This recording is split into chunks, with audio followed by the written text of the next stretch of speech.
Friends, YouTube के channel पर आप सभी का स्वागत है। आज 11th क्लास फिजिक्स डायमेंशनल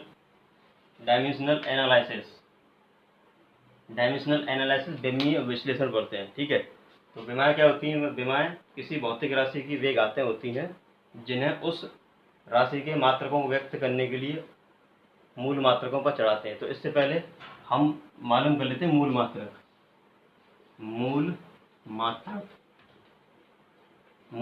क्या होते हैं? मूल राशियों के मात्रकों को मूल मात्रक कहते हैं। ठीक है, मूल राशि होती है हमारी पहले लंबाई, द्रव्यमान, समय, विद्युत धारा, ताप, ज्योति तीव्रता और पदार्थ की मात्रा। 7 हो गए, 1 2 3 4 5 6 7। लंबाई का जो मात्रक होता है, मूल मात्रक क्या होता है? मीटर होता है। और द्रव्यमान का क्या होता है? किलोग्राम होता है। और समय का सेकंड, विद्युत धारा का एम्पियर, और ताप का होता है केल्विन, और ज्योति तीव्रता का होता है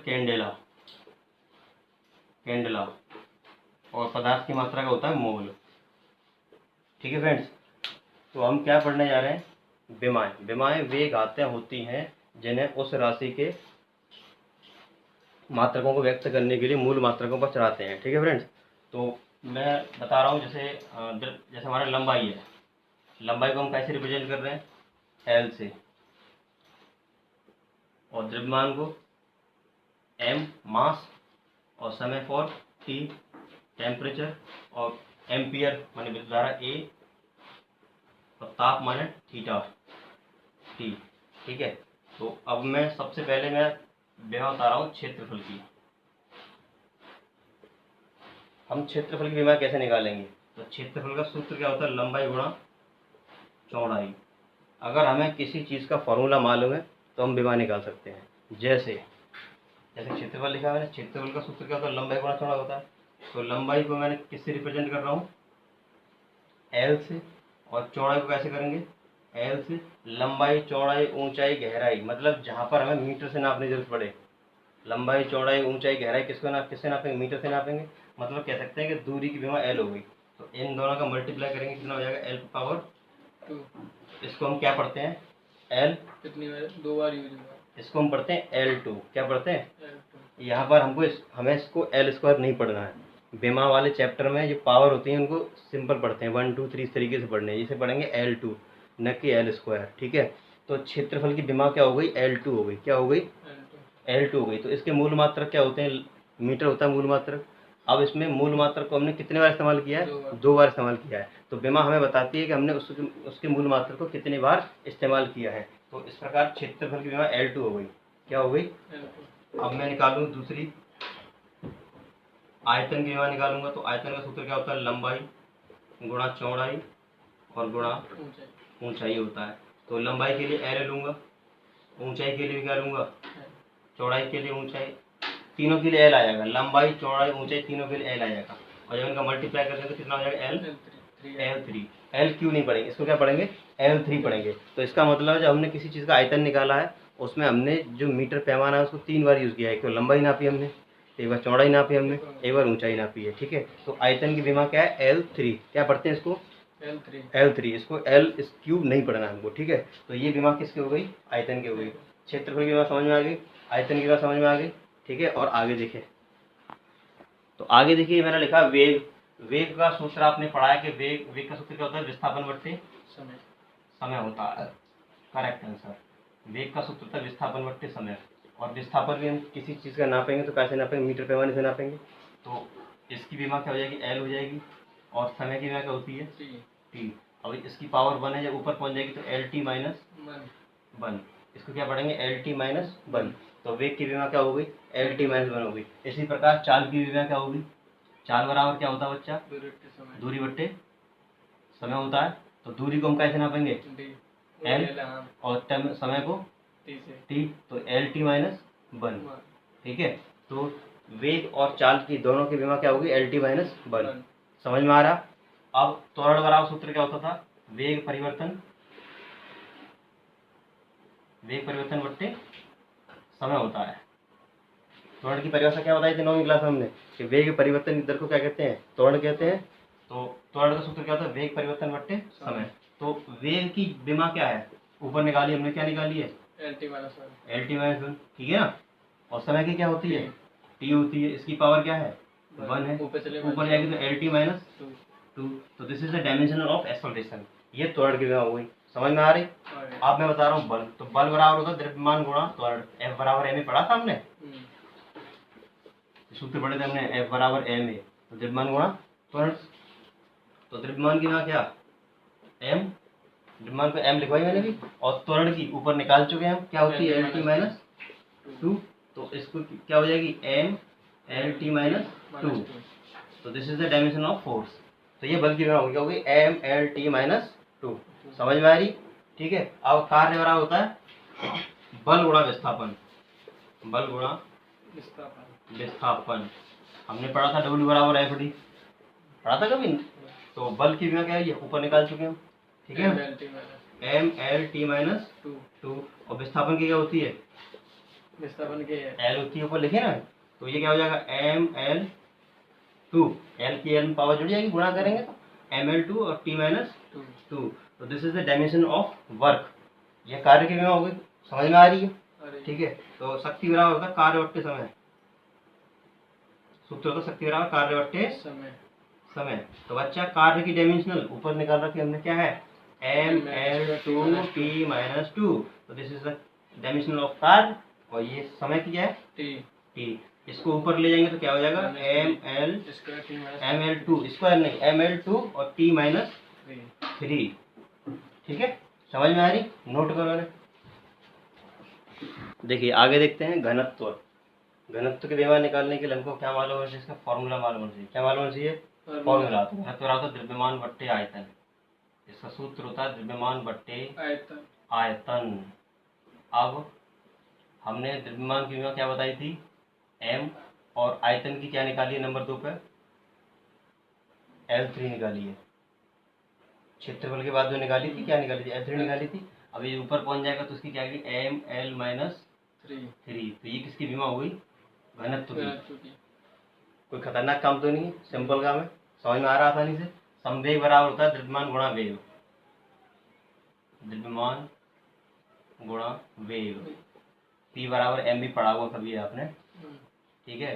तो द्रव्यमान की विमा क्या होती है, द्रव्यमान की होती है m, और वेग की LT माइनस 1। तो इसका मल्टीप्लाई करके क्या आएगा, m LT माइनस 1। तो this is the dimension of momentum. ये संवेग की विमा होगी, ठीक है। अब हम पढ़ रहे हैं गतिज ऊर्जा। गतिज ऊर्जा बराबर होता है हाफ mv स्क्वायर। ये इसको हम लिख सकते हैं 1/2 द्रव्यमान गुणा वेग का स्क्वायर, ये होता है, ठीक है। और जब विमाएं जब निकालते हैं हम, तो विमाएं निकालते समय जो कांस्टेंट होती हैं 1/2 3/4 जैसे जो भी कुछ हो, इन्हें छोड़ देते हैं हम, ठीक है। इनका कोई मतलब नहीं है विमा में। तो द्रव्यमान की विमा लिखेंगे m, और वेग की लिखेंगे LT माइनस 1, और स्क्वायर लगाए तो स्क्वायर लगा दो। ये वेग की विमा हो गई, इसे स्क्वायर लगाए तो स्क्वायर लगा दो। अब इसको सॉल्व कर देंगे तो कितना आ जाएगा, m l पे पावर कितनी हो जाएंगी, 2 हो जाएंगी, और t पे पावर माइनस 2 हो जाएंगी, ठीक है। तो ये विमा किसकी हो गई, गतिज ऊर्जा की। और स्थितिज ऊर्जा होता है U बराबर mgh। सूत्र होता था U बराबर mgh। तो m माने द्रव्यमान, और g माने त्वरण, और h माने ऊंचाई, ठीक है। गुरुत्वीय स्थितिज ऊर्जा का सूत्र होता है द्रव्यमान गुणा त्वरण गुणा ऊंचाई। तो द्रव्यमान की विमा क्या होती है बच्चा, m होती है, और त्वरण की LT माइनस 2, और ऊंचाई की L। तो इन सब का मल्टीप्लाई कर देंगे, mL2 और T minus 2। This is the dimension of potential energy. ये हमारी गुरुत्वीय स्थितिज ऊर्जा की विमा हो गई, ठीक है। समझ में आ रहा है। और दाब बराबर होता है बल बट्टे क्या, क्षेत्रफल। तो हमने एनालिसिस किया, हमने पता किया कि हमें किसी भी चीज़ की विमा निकालने के लिए क्या मालूम होना चाहिए, मात्र फॉर्मूला याद होना चाहिए। अगर हमको फॉर्मूला याद है तो हम किसी की भी विमा निकाल सकते हैं। Is that clear? तो बल की विमा क्या थी बच्चा, MLT-2, ये बल की विमा है और क्षेत्रफल की हमने निकाली थी L2, ठीक है ना। तो ये ऊपर जाएगी तो क्या हो जाएगी, ML, एक कट जाएगा, एक यहाँ से एक L कट जाएगा, एक L बचेगा, एक L जब ऊपर जाएगा तो माइनस का 1 हो जाएगा और T पावर माइनस का 2, ठीक है। तो ये विमा होगी दाब की क्या होगी, ML-1 और T-2, नोट करो। चलिए आवेग की देखिए विमा। आवेग की विमा क्या होती है, तो हमें इसकी विमा के लिए क्या मालूम होना चाहिए, इसका फॉर्मूला मालूम होना चाहिए। आवेग बराबर होता है बल गुणा समय। अभी आपको फॉर्मूले याद नहीं होंगे, जैसे जैसे हम पार्ट पढ़ते जाएंगे ना, 1 बाई 1 एक एक करके चैप्टर पढ़ते जाएंगे, तो किसी चैप्टर में 5 फॉर्मूले आएंगे, किसी में 2 आगे, तो धीरे धीरे याद हो जाएंगे, ठीक है फ्रेंड्स। तो हमको यहाँ क्या मालूम चाहिए, किसी भी की भी विमा निकालने के लिए उसका फॉर्मूला मालूम होना चाहिए, ठीक है। फॉर्मूला मालूम तो विमा हम निकाल सकते हैं। और बल की विमा MLT-2 और समय की क्या होती है, T, तो ये क्या हो जाएगी MLT-1, क्योंकि इनके गुणा करेंगे तो माइनस की होनी चाहिए। ये विमा किसकी हो गई, आवेग की हो गई, ठीक है। अब हम निकाल रहे हैं बल आघूर्ण की। तो बल आघूर्ण का सूत्र होता है बल गुणा लंबवत दूरी, लंबवत दूरी। बल आघूर्ण का सूत्र होता है बल गुणा लंबवत दूरी। अब आपको मालूम नहीं है बल आघूर्ण क्या है, तो यहाँ पे मालूम करने की जरूरत भी नहीं है, आगे पार्ट आएंगे उनमें समझेंगे। फिलहाल हम यहाँ क्या पढ़ रहे हैं, विमा, तो विमा पर फोकस करते हैं, ठीक है। जब ये आएंगे तो हम बताएंगे। तो बल की विमा क्या होती है, MLT-2 और दूरी होती है लंबवत हो चाहे समांतर हो, कैसी भी हो, ठीक है। इसकी एल हो जाएगी, तो ये क्या बन जाएगी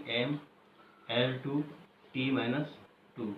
और एक चीज़ हमने एनालिसिस की, देखो हमने कार्य की विमा निकाली है, गतिज ऊर्जा की निकाली है और स्थिति ऊर्जा की निकाली है। तीनों विमा एक जैसी हैं, तो मतलब बहुत सारी राशियों की विमाएँ एक जैसी हो सकती हैं।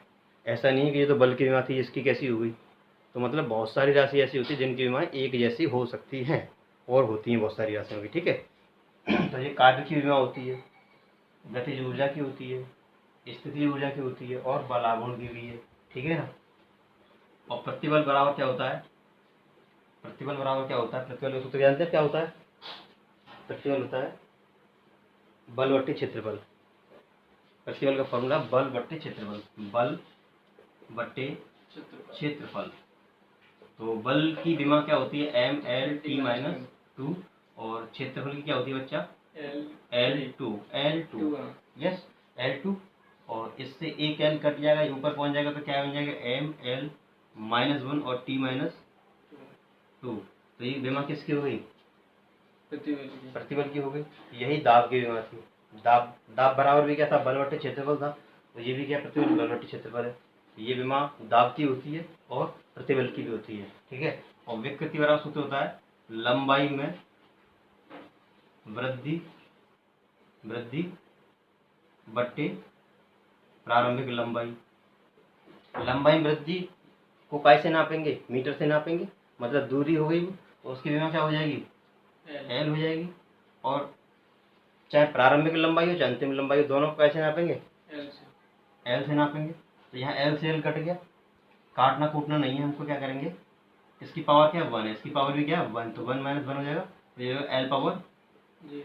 जब किसी की पावर 0 आ जाए तो वो विमाहीन हो जाएगा, अर्थात इसकी कोई विमा नहीं होगी, ठीक है। विमा मैंने क्या होता है, 1 2 3 4 ऐसा काउंटिंग होता है, 0 नहीं होता है। किसी की पावर 0 आ जाए तो इट मीन्स दैट ये विमाहीन है, मतलब इसकी कोई विमा नहीं होगी, ये हमारा विमाहीन है, विमाहीन राशि है।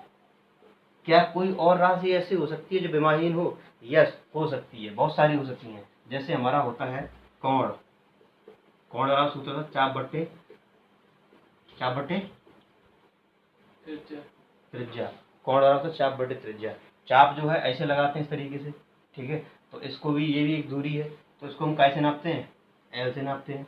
और त्रिज्या को भी कैसे नापते हैं, मतलब L होती है, ठीक है। तो ये भी क्या हो गई, L 0 हो गई। तो कोण भी एक क्या है, विमाहीन राशि है। तो ये नोट पॉइंट में लिख देना कि ये विमाहीन राशि है, मतलब ये क्या है, जिसकी पावर 0 आ जाए वो विमाहीन में चला गया। समझ रहा है बात को, तो मैं इसको हटा देता हूँ। और प्रत्यास्थता गुणांक बराबर क्या होता है, प्रतिबल बट्टे विकृति होता है, प्रतिबल बट्टे विकृति। प्रत्यास्थता गुणांक का सूत्र होता है प्रतिबल बट्टे विकृति। फिलहाल क्या है ना, आप इसको हम विमा पढ़ रहे हैं, अभी आप ये जानने की कोशिश करो कि प्रत्यास्थता गुणांक क्या है, ठीक है। आगे पार्ट आने वाले हैं, उन सब में हम ये डिफाइन करेंगे अच्छे तरीके से। तो फिलहाल हमने इसका सूत्र पढ़ लिया, हमको विमा बनानी है। तो प्रतिबल की विमा देखो अभी ऊपर बना चुके हैं हम, एम एल माइनस वन और टी माइनस टू, और विकृति क्या होती है, एल एल जीरो, विमाहीन। तो यही, इसका कोई मतलब ही नहीं, से ऊपर ले तो कोई फर्क नहीं पड़ रहा है। एम एल माइनस वन और टी माइनस टू, तो ये विमा किसकी होगी, प्रत्यास्थता गुणांक की होगी। तो इस प्रकार फ्रेंड्स हम सारे किसी की भी विमा निकाल सकते हैं, आसानी से निकाल लेंगे, कोई दिक्कत नहीं। अब हम पढ़ेंगे विमा के अनुप्रयोग। हमने इनको सीखा क्यों है, इसका यूज़ क्या है, तो इसके 4 उपयोग हैं, वो देखते हैं जरा, ठीक है। इनको नोट कर लो और विमा के अनुप्रयोग देखें। तो चलिए देखते हैं विमाओं के अनुप्रयोग, जिसमें सबसे पहले पढ़ रहे हैं हम सूत्र के सत्यता की जांच करना, ठीक है। हम इसमें टोटल 4 अनुप्रयोग पढ़ेंगे, जिसमें हमने पहले लिख दिया है सूत्र के सत्यता की जांच करना। जैसे कि मैं एक एग्जांपल ले लेता हूँ, मैंने एक एग्जांपल ले लिया, v बराबर यू प्लस ए टी।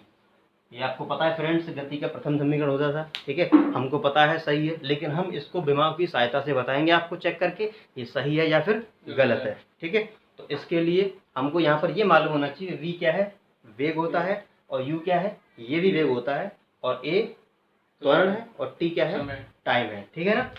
तो यहाँ पर हम क्या लिखेंगे, वेग ने v की विमा बराबर u की विमा प्लस a की विमा इंटू टी की विमा, ये सब लिखने वाले हैं, ठीक है।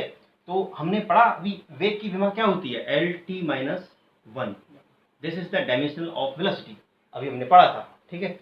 और u की विमा भी ऐसी होगी, चाहे प्रारंभिक वेग हो या अंतिम वेग हो, वेग होता है, विमा सेम रहेंगी, चाहे प्रारंभिक, हाँ। तो इसकी विमा भी क्या हो जाएगी, एल टी माइनस वन हो जाएगी friends.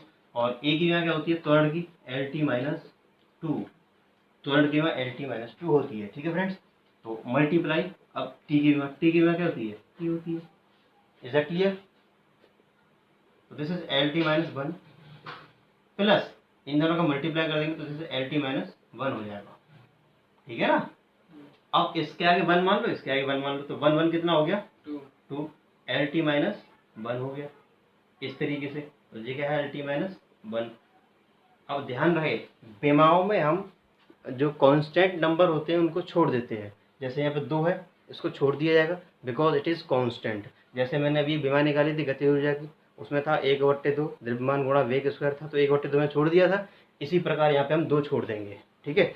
2 is constant so leave this term, ये एक अचर है इसीलिए हम इसको छोड़ देंगे, ठीक है। तो ये बन जाएगा L T minus one is equal to L T minus one. अगर दोनों साइड बराबर हैं तो सूत्र कैसा है, सूत्र हमारा सही है, ठीक है। ये हो गए सूत्र के सत्यता की जांच, एक बता दिया, एक आध दो और करते हैं फिर आगे बढ़ते हैं, चलो नोट करो से। और देखिए एग्जांपल्स, जैसे अगला प्रश्न लिखा हुआ है, दिखाइए कि मुक्त रूप से गिरते हुए पिंड का समीकरण, मुक्त रूप से गिरते हुए पिंड का समीकरण दे रखा है हमको, s बराबर हाफ जी टी स्क्वायर, ये दे रखा है s बराबर हाफ जी टी स्क्वायर, विमीय विश्लेषण की दृष्टि से ठीक है, मतलब हमको ये दिखाना है विमाओं की सहायता से कि सही है, ठीक है। ये कोई सूत्र दे रखा है और हमको बताना है विमाओं की सहायता से कि ये सही है, ठीक है। तो हम इसके लिए क्या करेंगे, 1/2 इज कांस्टेंट, ये क्या है, कांस्टेंट है, 1/2 is constant so leave this term,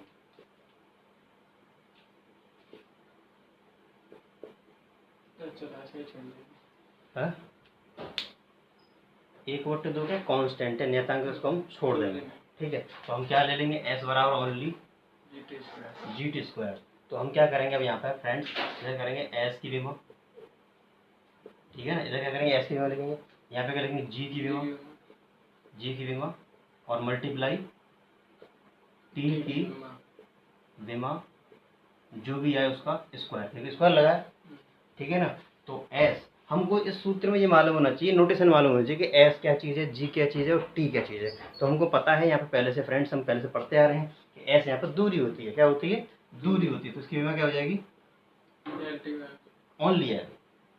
S है, एस जो है दूरी है, तो उसकी विमा क्या होगी, एल होगी। और जी क्या है, त्वरण है, तो इसकी विमा एल टी माइनस 2।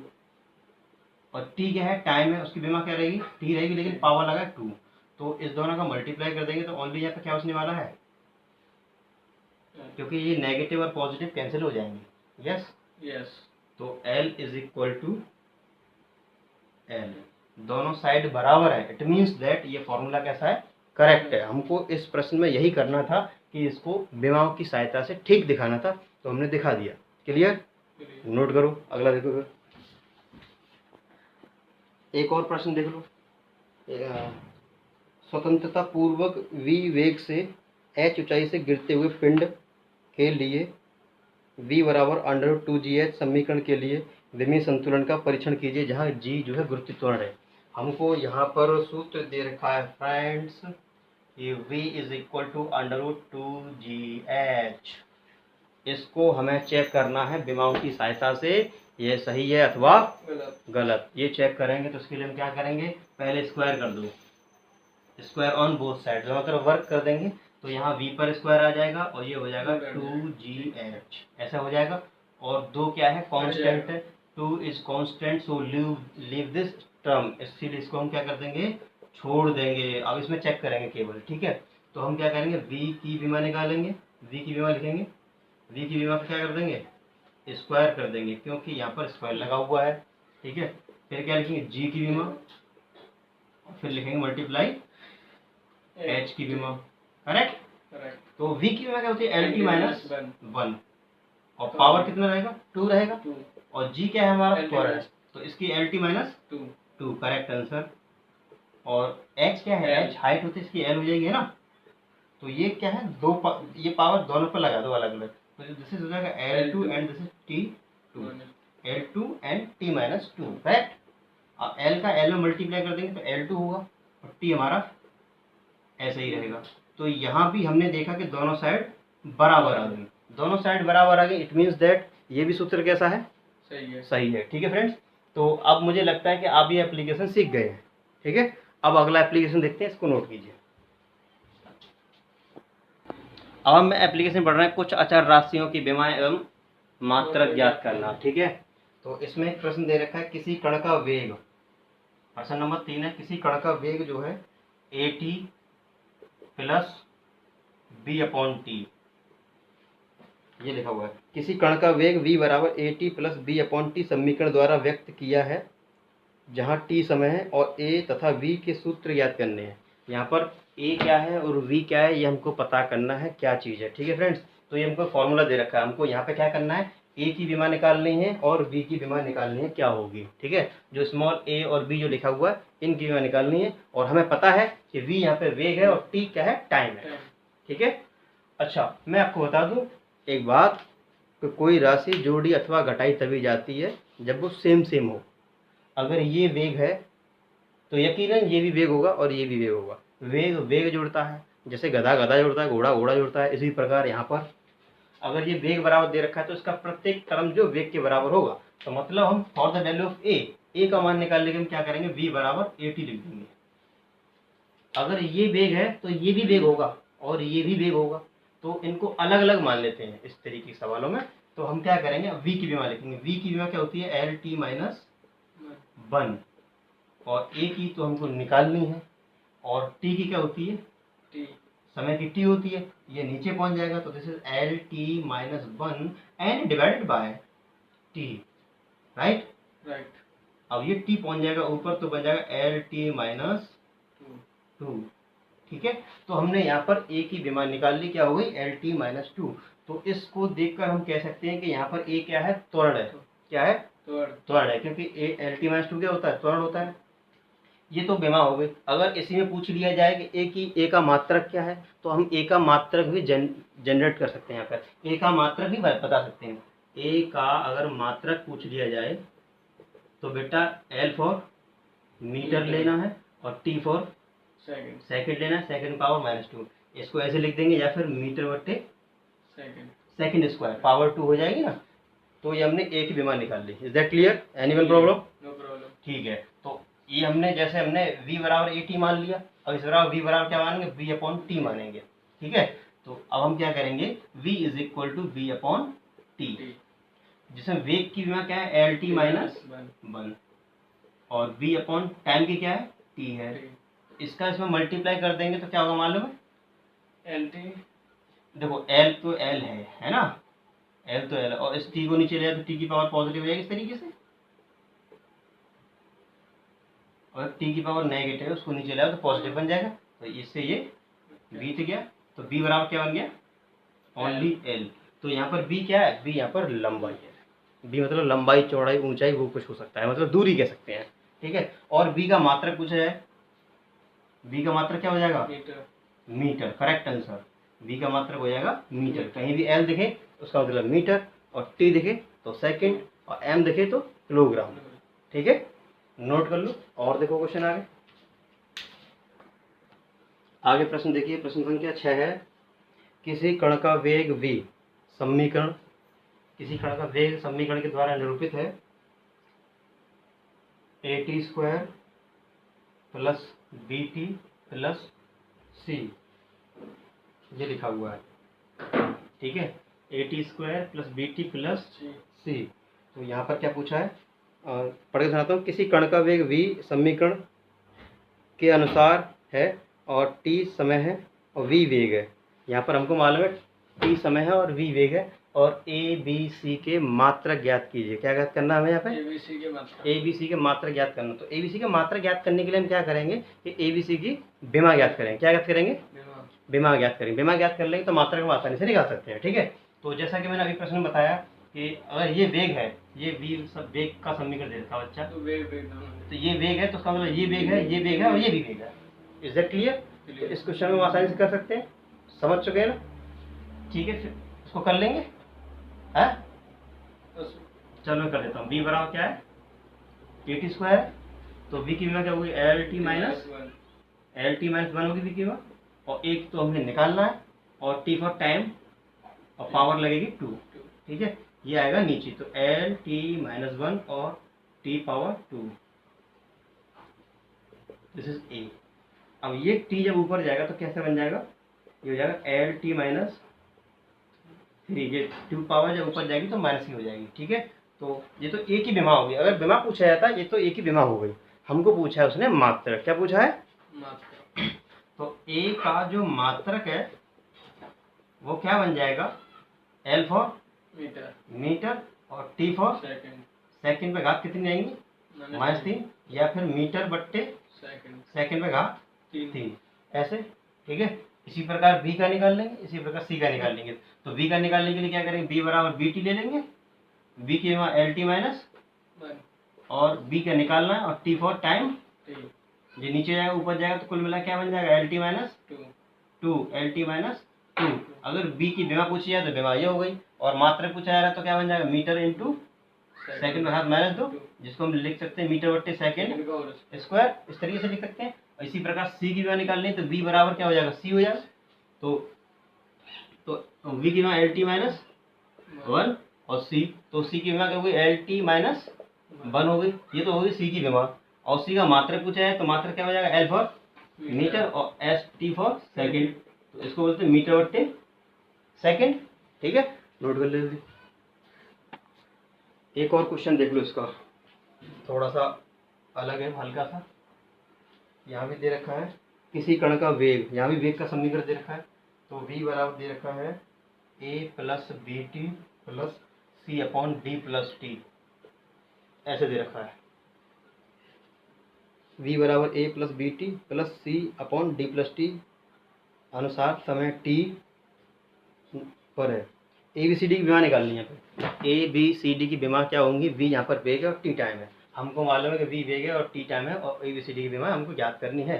तो मैंने बताया कि यदि ये वेग है हमारा तो ये वेग होगा, ये वेग होगा, और ये भी वेग होगा। ठीक है, वेग वेग में जुड़ता है, समय समय में जुड़ता है, इसी प्रकार। तो हमें ए की विमा निकालने के लिए तो v बराबर क्या कर लेंगे, ए मान लेंगे, ठीक है ना। तो ये किसकी क्या हो जाएगी, एल टी माइनस 1। तो ए की विमा हो गई, ये पहला आंसर हो गया फटाफट से, ठीक है। अब हम बी के निकालेंगे तो v बराबर क्या मान लेंगे भाई, बी टी मान लेंगे, बी टी मान लेंगे। और v की विमा क्या, एल टी माइनस 1। और बी की निकालनी है, और ये टी की टी नीचे आएगी, ऊपर जाएगी तो क्या बन जाएगी, एल टी माइनस 2। तो ये होगी बी की विमा, ठीक है। अब हम सी की विमा निकालेंगे। सी की विमा निकालने से पहले देखो ये टी क्या हमारा टाइम है, अगर ये टाइम है तो यकीनन ये भी टाइम होगा, क्योंकि मैंने बताया ना कि वेग वेग में जुड़ता है, इसी प्रकार समय समय में जुड़ेगा। तो इसका मतलब ये समय है तो ये भी यकीनन समय होगा। तो डी की विमा क्या हो जाएगी फ्रेंड्स, डी की विमा हो जाएगी हमारी टी, क्योंकि ये इसकी टी है तो इसकी भी टी होगी। तो हमने ए की विमा निकाल ली, बी की निकाल ली, और किसकी निकाल ली, सी की निकाली, डी की निकाल ली। अब सी की निकालना रह गया। तो हमको पता है कि ये वी बराबर क्या होगा, सी अपॉन डी प्लस टी होगा, क्या है, ठीक है। तो वी की विमा क्या होती है, एल टी माइनस 1, और सी की विमा निकालनी है, और डी की विमा क्या बताई मैंने, टी है, और टाइम की क्या है, टी है, इस तरीके से। तो ये हमारा क्या होगा, एल टी माइनस 1 अपॉन सी अपॉन 2t हो जाएगा, है ना। इसका मल्टीप्लाई कर देंगे तो क्या बचेगा, 2LT माइनस, देखो एल टी माइनस 1 और मल्टीप्लाई करेंगे 2 और t का, तो इज इक्वल टू सी। तो इस t से t कैंसिल हो जाएगा, ठीक है। तो क्या बचेगा, एल सी बराबर 2 एल बचेगा, है ना। तो 2 फूट जो तो छोड़ देते हैं हमें, तो केवल तो सी की वैल्यू हो जाएगी यहाँ पे केवल एल हो जाएगी, सी की वैल्यू क्या होगी, केवल एल हो जाएगी। 2 is constant term so leave this term, ठीक है। इस तरीके से नोट कर लो। और अगला पढ़ते हैं एप्लीकेशन। अब देखिए तीसरा अनुप्रयोग, विमाओं की सहायता से सूत्र की स्थापना करना, ठीक है। अब तक हमने 2 एप्लीकेशन पढ़ लिए हैं, सूत्र को चेक करना और कुछ अचर राशियों के मात्रक और विमा निकालना। 2 एप्लीकेशन पढ़ लिए हमने।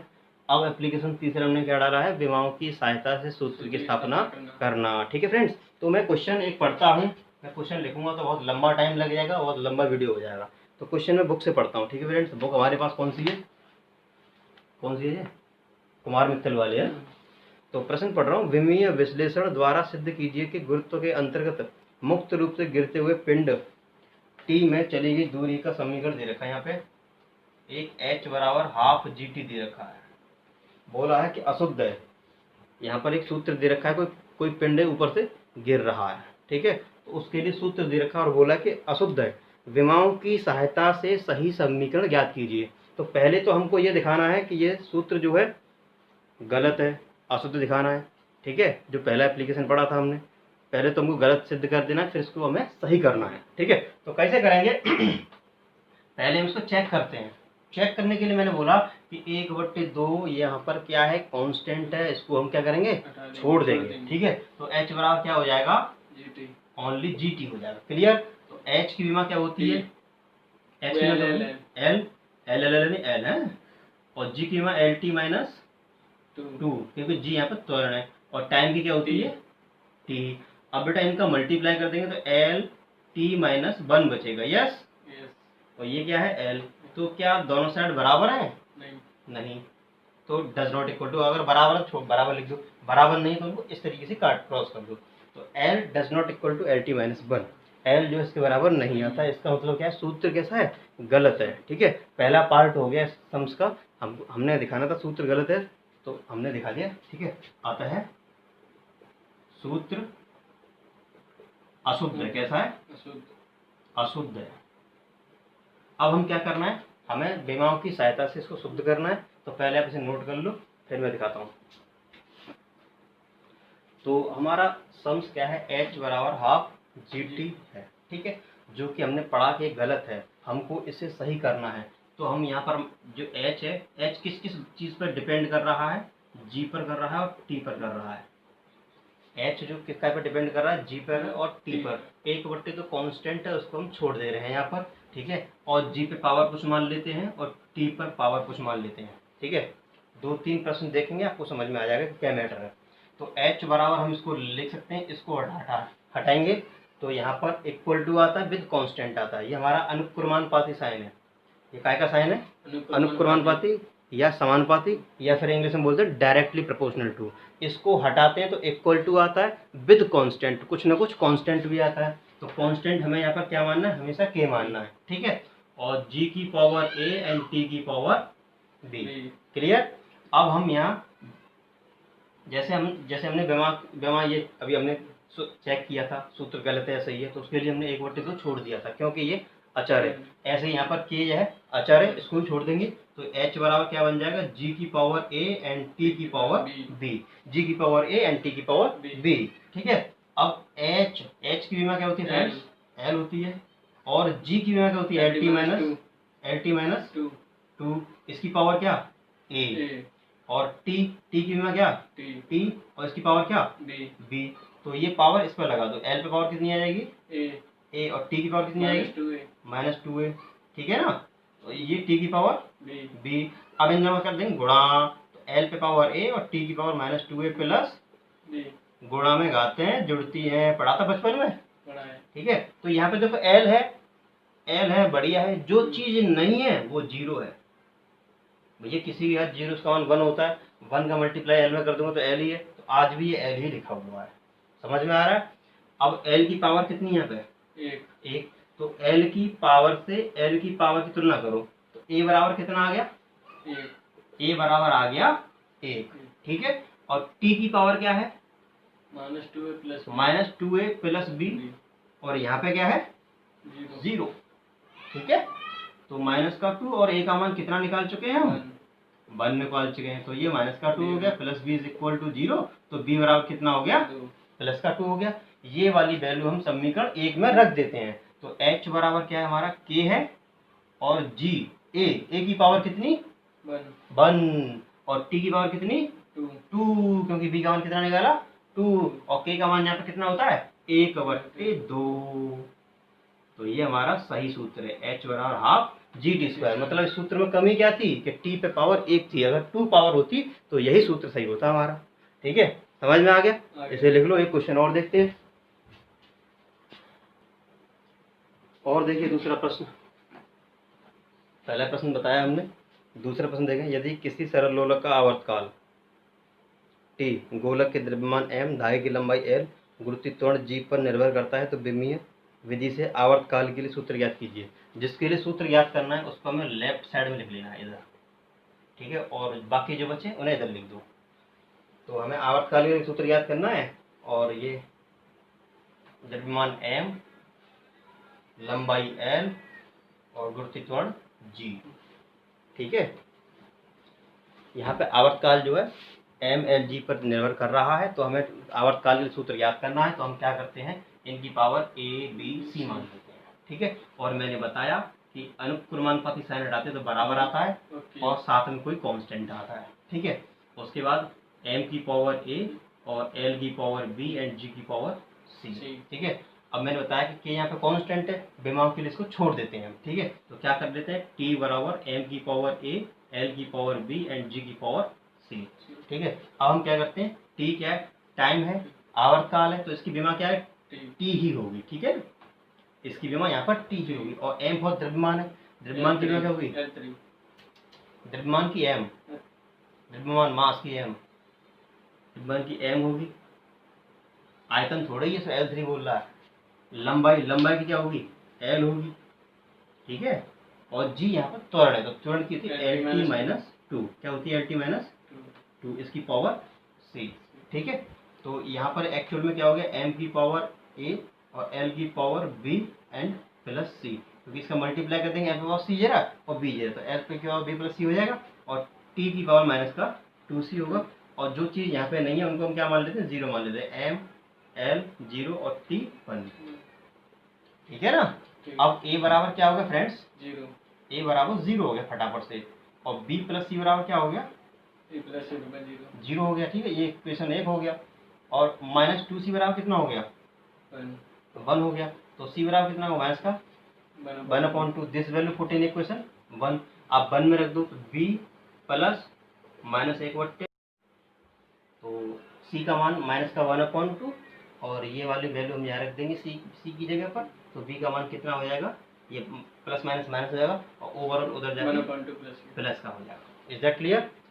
क्लियर। तो अब हम इसको यहाँ समीकरण 1 में रख देते हैं। ये हमारा समीकरण 1 होता है T इज इक्वल टू के और बेटा M L G, ML G हमने लिख दिया, और A की वैल्यू कितनी? 0 और L की पावर क्या है? B का मान 1/2 प्लस का, ठीक है, और C का मान माइनस का 1/2, ठीक है। और आपको मालूम है कि किसी की पावर 0 उसका मान क्या होता है? 1 होता है। तो ये क्या हो गया? L की घात 1/2 और G की भी घात 1/2, क्योंकि नीचे ले जाओ घात प्लस की हो जाएगी, ठीक है। तो ये हमारा हो गया K, और इसको लिख सकते हैं L/G की घात कितनी? 1/2, क्योंकि दोनों पे घात 1/2 तो उसको होल पावर लिख सकते हैं, करेक्ट। तो इसको हम लिख सकते हैं √1/2 का मतलब क्या होता है? √2 है। तो T बराबर K √L/G, और हमको मालूम है कि K बराबर 2π होता है। और आप मत पूछना कि K बराबर 2π क्यों होता है, वो आगे आने वाले पार्टों में हम बताएंगे, ठीक है। अगर आप उत्तर इतना भी छोड़ेंगे तब भी पूरे नंबर मिलेंगे, क्योंकि कांस्टेंट है। कांस्टेंट हमको मालूम है तो लिख दिया, नहीं मालूम तो इतना ही लिख दें, यही आंसर होगा, पूरे नंबर मिलेंगे। तो इस तरीके से ये हो गया एप्लीकेशन। समझ में आ गया? हमको क्या करना है, जिसका सूत्र बनाना है उसको कहाँ रखना है? लेफ्ट साइड में रखना है। और ये किस किस बात पर निर्भर कर रहा है? M L G पर उनको राइट साइड में लिखना है। और उनकी पावर A B C, और कुछ होता तो पावर D और कुछ होता पावर E लगा लेते। तो अब हमको क्या करना है? विमाओं की सहायता से हमने क्या किया? पे A B C के मान निकाले, A B C के मान निकाल के वापस इसी में रख दिए। तो इस प्रकार क्या कर लिया हमने? विमाओं की सहायता से सूत्र की स्थापना कर लिया, ठीक है। नोट कर लो। तो फ्रेंड्स, अब तक हम 3 एप्लीकेशन लगा चुके हैं। विमाओं की सहायता से सूत्र को चेक करना, विमाओं की सहायता से अचर राशियों की विमा ज्ञात करना और मात्रा ज्ञात करना, ये 2 एप्लीकेशन पढ़े। और तीसरा एप्लीकेशन अभी पढ़ा हमने, विमाओं की सहायता से सूत्र की स्थापना करना, ठीक है। 3 एप्लीकेशन पढ़ चुके हैं। एट लास्ट ये चौथा एप्लीकेशन बचा है। इस प्रकार हमारा विमीय विश्लेषण चैप्टर खत्म हो जाएगा, ठीक है फ्रेंड्स, हमारी तरफ से। और बाकी के जो क्वेश्चन आपको नहीं आए, आप कमेंट बॉक्स में बताएं कि ये वाला क्वेश्चन बता दीजिए, हम उसका सॉल्यूशन डालने की कोशिश करेंगे, ठीक है फ्रेंड्स। तो अब हम जो लास्ट एप्लीकेशन पढ़ने जा रहे हैं उसका क्या नाम है? एक पद्धति के मात्रकों को दूसरी पद्धति के मात्रकों में बदलना, ठीक है। तो यहाँ पर मैं एक एग्जाम्पल लेता हूँ और फिर क्वेश्चन समझाता हूँ आपको। गुरुत्वीय त्वरण G का मान, 9.8 मीटर पर सेकंड स्क्वायर होता है, आपको मालूम है, ठीक है। प्रश्न है, गुरुत्वीय त्वरण G का मान 9.8 मीटर प्रति सेकंड स्क्वायर है। यदि लंबाई को किलोमीटर में नापा जाए तथा समय को मिनट में नापें तो G का आंकिक मान विमाएं लिखकर ज्ञात किया जा सकता है। मतलब G का आंकिक मान ज्ञात करना है। तो यहाँ पर जो वैल्यू दे रखी होती है उसे N1 मानते हैं। N1 हमारा दे रखा है 9.8, ठीक है। मतलब G का मान हमको क्या दे रखा है? 9.8 मीटर प्रति सेकंड स्क्वायर, ये दे रखा है। इसको हमें मीटर को तो करना है किलोमीटर में कन्वर्ट, और सेकंड को घंटे में कन्वर्ट करना है, मिनट में। मतलब G का मान जो हमको दे रखा है 9.8 मीटर प्रति सेकंड स्क्वायर जो दे रखा है, अगर इसको हम किलोमीटर प्रति मिनट में बोले, किलोमीटर प्रति मिनट स्क्वायर, तो क्या होगा? तब इसका आंसर क्या होगा, ये हमको ज्ञात करना है, ठीक है। तो दो क्वेश्चन करीब देखें तो आपको समझ में आएगा। एक में इतना समझ में आए नहीं आए, ठीक है। तो N1 बराबर 9.2 दे रखा है और हमको यहाँ N2 पूछा गया है, ठीक है। और हमको पता करना है कि G क्या है। G एक त्वरण है, क्या है? त्वरण है। तो इसकी विमा क्या होंगी? LT-1 होंगी। क्या होंगी? LT-2। त्वरण की विमा क्या होती है? LT-2। N1 is equal to ऐसे लिखेंगे। N फॉर क्या है? ये नंबर लेंगे यहाँ पे, और N2 लिखेंगे, N2 और L2 और T2, ठीक है। इधर 1 1 1, इधर 2 2 2 लिखेंगे। जो इधर लिखा है वही इधर लिखा है, बस यहाँ पे कमी क्या है, मतलब डिफरेंट क्या है? इधर 1 1 लिखा है, इधर 2 2 लिखा है, ठीक है। तो यहाँ N1 का वैल्यू 9.8 है। कितना है? 9.8 है। या फिर अभी क्या करना है? N2 का मान निकालना है। तो N2 का मान निकालने के लिए हमको क्या करना पड़ेगा? ये जो है इसके नीचे ले आएंगे, ठीक है ना। तो इसको हम क्या लिख सकते हैं? N1 L1 T1 की पावर -2 L2 T2 की पावर -2, इस तरीके से राइट कर सकते हैं। Is that clear? अब हम ये N1 की वैल्यू 9.8 हमको दे रखी है। न्यूमेरिकल में जो भी वैल्यू दे रखी है वो हमारा n1 है और हमको ज्ञात करना है वो हमको क्या n2 है, ठीक है, और बाकी सब बिमा है और कुछ भी नहीं है। तो इनको हम लिखेंगे L1 अपॉन L2, इसकी पावर क्या रहेगी दोनों की 1, और इसको लिखेंगे T1 अपॉन T2, इसकी पावर क्या रहेगी दोनों की -2। क्लियर है? अब 9.8 L1, ये पहली पद्धति में हमको काय में दे रखे हैं, मीटर बट्टे सेकंड में दे रखे हैं। L काय में, L जो है मीटर में, और दूसरी पद्धति में काय में बदलना है हमको, किलोमीटर में बदलना है। तो दूसरी पद्धति को नीचे लिख दो, ठीक है। और पहली पद्धति में समय काय में सेकंड में है, और दूसरी पद्धति में काय में करना है मिनट। M फॉर मिनट है, मीटर नहीं है ना, मिनट है, ठीक है ना, कोई बात नहीं, मिनट है, ठीक है। इस तरीके से -2, ठीक है। तो अब हम क्या करेंगे, 9.8 ये मीटर लिखा है और ये मान लो 1 किलोमीटर लिखा है। 1 किलोमीटर कितने मीटर होते हैं बेटा? 1000 मीटर, ऐसा हो जाएगा, ठीक है। तो सेकंड तो हमारा सेकंड लिखा है, और मिनट में कितनी सेकंड होती है बेटा? 60 सेकंड पावर -2। तो ये सेकंड से सेकंड, मीटर से मीटर खत्म। 9.8 ये क्या बच गया, 1/1000, और ये कितना है? अब इसको उल्टा कर दो, 60 ऊपर ले जाओ, 1 नीचे कर दो, तो पावर कैसे जाएंगी, प्लस की हो जाएंगी, यस। तो ये हमारा क्या हो गया एक्चुअली, ये आ गया n2 = 9.8 1/1000 और मल्टीप्लाई 60 क्योंकि 2 पावर है, 2 बार मल्टीप्लाई कर देंगे, यहाँ से 2 जीरो चले जाएंगे, ठीक है ना, और ये पॉइंट हटाएंगे तो 1 जीरो और बढ़ जाएगा, इस तरीके से, है ना। तो 98 मल्टीप्लाई 6 कितने होते हैं, 36/100। इन दोनों का गुणा करके और लगा देंगे 100 से भाग, वो हमारा क्या आ जाएगा, वो हमारा n2 हो जाएगा। और उत्तर में क्या लिखेंगे, किलोमीटर प्रति मिनट स्क्वायर, किलोमीटर प्रति मिनट स्क्वायर। तो गुणा करे भाग लगा दो, आंसर हो जाएगा।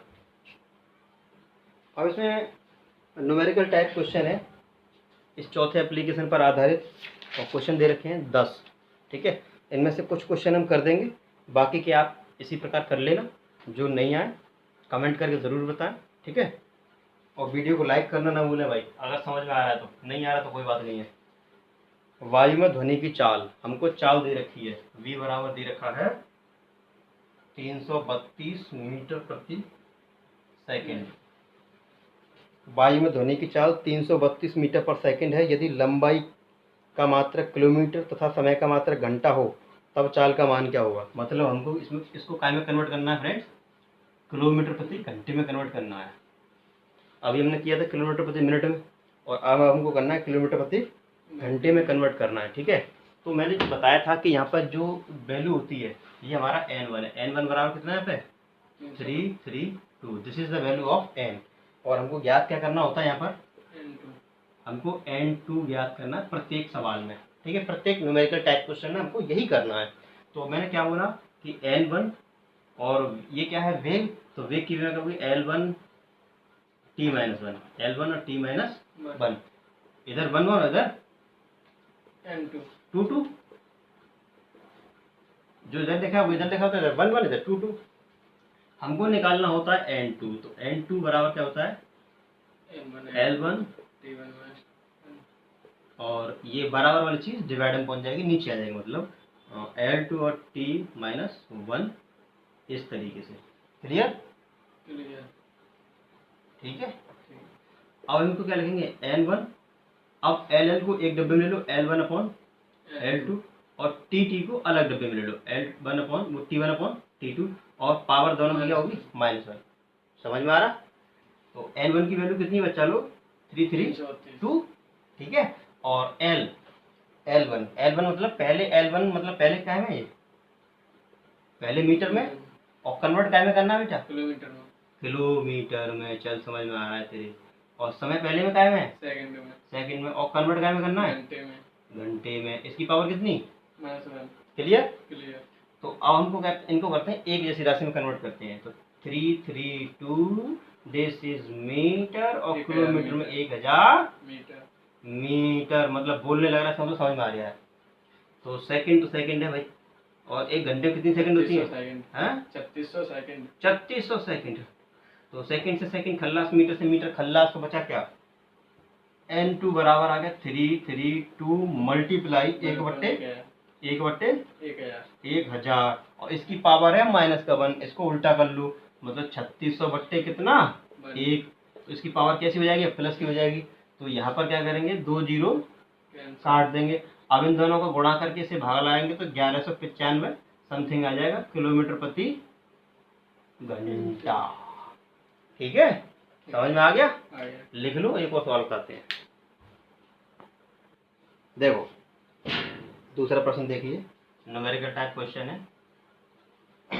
इसके बाद आपको अपने आप करने पड़ेंगे। अभी तक आपने हमारा चैनल सब्सक्राइब नहीं किया, प्लीज़ चैनल को सब्सक्राइब कर लें, जिससे आपको नोटिफिकेशन मिलता रहे, हम वीडियो डालें तो आपके पास पहुंच जाए सबसे पहले फटाफट। ठीक है, और हाँ, एक विशेष बात बता दूँ आपको, वीडियो को लाइक करने का, कमेंट और शेयर करने का कोई पैसा नहीं लगता है, तो आप कर सकते हैं। ठीक है ना? तो हम आपको बता रहे थे प्रश्न नंबर 2, न्यूटन को डायन में परिवर्तित कीजिए, जबकि न्यूटन एमकेएस पद्धति का मात्रक है बल का, और डायन जो है सीजीएस पद्धति का मात्रक है। हमको 1 न्यूटन को डायन में परिवर्तित करना है। क्या लिखा है बेटा, मतलब फोर्स दे रखा है 1 न्यूटन। ठीक है, इसको कन्वर्ट क्या में करना है, डायन में करना है। डायन कैसे लिखते हैं भाई, डायन तो लिखना आता ही नहीं हमें, डायन में कन्वर्ट करना है इसको। ठीक है, तो ये जो मात्रक होता है एमकेएस पद्धति में होता है, और डायन जो होता है सीजीएस पद्धति में होता है। ऐसा शायद आपने 9th क्लास में पढ़ा होगा, हमने पढ़ाया था, मना करेगा तो मारूंगा। हाँ, तो ये समझ में आ रहा है। तो जो 1 है, 1 को क्या बोलेंगे, 1 को बोलेंगे N1। ठीक है, 1 को क्या बोलेंगे, N1 बोलेंगे। और ये क्या है, फोर्स, तो फोर्स की विमा क्या होती है, MLT-2, ये होती है बल की विमा। तो इधर क्या लगा देंगे, 1 1 1, और इधर सेम ऐसा ही N2 M2 L2 T2। Clear? हमको ज्ञात क्या करना है, यहाँ पर N2 ज्ञात करते हैं, प्रत्येक सवाल में मैंने बोला था। तो N2 ज्ञात करने के लिए ये इसके नीचे आ जाएगा, और एक लाइन में शॉर्ट कर दे रहा हूँ, M के नीचे M को लेना है मुझे, M1 M2, इसकी पावर ऐसे रहेगा, और हो जाएगा L1 L2 और T1 T2, इसकी पावर कितनी रहेगी, -2। ठीक है, हमको याद रखना है कि ये एमकेएस पद्धति में है, और नीचे वाला सीजीएस में, जिसमें बदलना है उसको हमको नीचे रखना है। ठीक है ना? अब आपको पता है कि N1 की वैल्यू तो 1 दे रखी है। Is that clear? एमकेएस पद्धति में द्रव्यमान का मात्रक क्या होता है, किलोग्राम। ठीक है, और सीजीएस पद्धति में द्रव्यमान का मात्रक क्या होता है, ग्राम होता है। मैं बता दूं आपको, देखो एमकेएस एंड सीजीएस, ये द्रव्यमान, ये नहीं, ये दूरी, ये द्रव्यमान, और ये समय। दूरी को मीटर में नापते हैं एमकेएस में, और सीजीएस में सेंटीमीटर में। द्रव्यमान को किलोग्राम में, और द्रव्यमान को ग्राम में सीजीएस में। समय को तो सेकंड में ही नापते हैं। ठीक है, तो यहाँ पर L1 दूरी क्या में, एमकेएस पद्धति में, एमकेएस में क्या में नापते हैं, मीटर में, और सीजीएस में क्या में नापते हैं, सेंटीमीटर में। T क्या है, टाइम है, दोनों ही पद्धति में सेकंड में नापा जाता है, सेकंड और सेकंड, चाहे एमकेएस हो चाहे सीजीएस हो, दोनों ही पद्धतियों में सेकंड में नापा जाता है। इससे ये क्लियर हो गया। ठीक है, तो 1 का तो कोई मतलब नहीं, 1 तो हटी गया यहाँ से। किलोग्राम को अगर ग्राम में कन्वर्ट किया जाए तो 1000 ग्राम आएगा, और नीचे कितना ग्राम आएगा, और मीटर में कितने सेंटीमीटर बच्चा, 100 सेंटीमीटर बट्टे सेंटीमीटर। ये सेकंड कट गया, 1 पे घात -2। ठीक है ना? तो यहाँ से ग्राम बट गया, ये भाग गया, तो 1000 ये रहे और 100 ये रहे, तो कितना, 10 पे घात 5 हो गया, और इसका मान 1 हो जाएगा, क्योंकि इसका उल्टा कर लो, 1 पे घात कुछ भी उसका मान 1 होता है। That clear? तो N2 = कितना आ गया, 10⁵, और ये काय में आ गया, डायन। तो हम कह सकते हैं कि 1 न्यूटन = 10⁵ डायन। शायद हमने आपको ऐसे 9th क्लास में बताया हो, अगर नहीं बताया तो नोट कर लो, समझ में आ गया? ठीक है, तो आगे के क्वेश्चन आपको जो वर्कशीट में बचे हैं अपने आप करने हैं। ठीक है, जो नहीं आएगा आप हमें कमेंट के माध्यम से पूछेंगे। तो थैंक्स फॉर वॉचिंग, मिलते हैं नेक्स्ट वीडियो में। धन्यवाद।